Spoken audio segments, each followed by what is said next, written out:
Well, Bangladesh has confirmed it will delay relocating Rohingya refugees until 2019 after their year-end general elections. For more on this, I'm joined by Farid Khan, Director of Advocacy and Media Relations for Rohingya Human Rights. Farid joining me on the phone today. Thanks a lot for your time today, Farid. Great to be with you. The delay is buying everyone some time, but how are you interpreting Bangladesh's, the government's decision on this? Well, the decision or the intent to start repatriating Rohingya this month was seen as totally premature. It was also opposed by the UN Human Rights Commissioner as well as a number of nations, including Canada.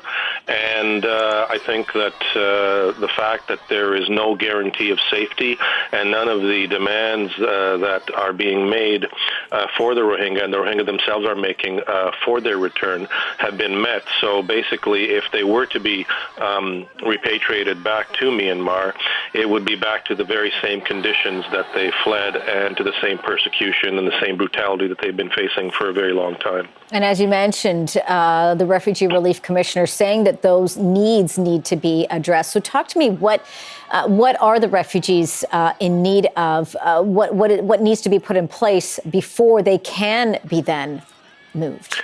Well, the big one that has been a consistent demand is the full restoration of their citizenship, because their citizenship was stripped about 40 years ago, and basically the Rohingya are stateless people, and you can't, they don't have any rights in Myanmar. They've been denied livelihoods and education and any efforts to actually make a living. They're one of the poorest minorities in Myanmar, and that all comes back to the issue of citizenship.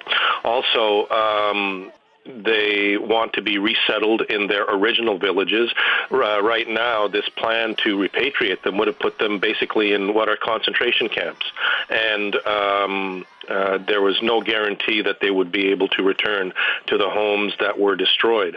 So those are the two big asks that are being made, as well as some way that they can be protected if they are to return, because going back, despite whatever promises might be made by the government of Myanmar, there's no guarantee of safety. So there is a demand that there be some mechanism to make sure that they are safe should they return. And of course, we're talking about, of course, a number of families with children, women and children expressing fear that they could die if they are returned to Myanmar.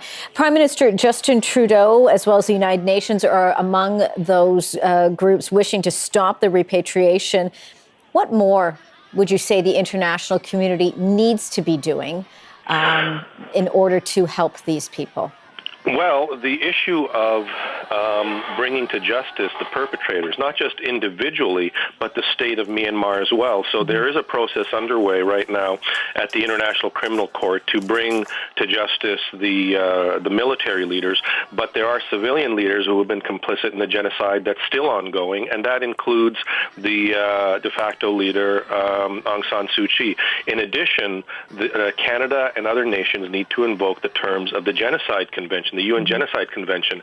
That treaty is marking its 70th anniversary this month, and one has to wonder, what would the people who signed that treaty think if they saw the fact that this treaty was established to try and prevent the sort of thing that's happening in Myanmar, and yes, the tools that are available under that treaty are not being used to bring to justice not just individuals, but also the nation that is committing the atrocities.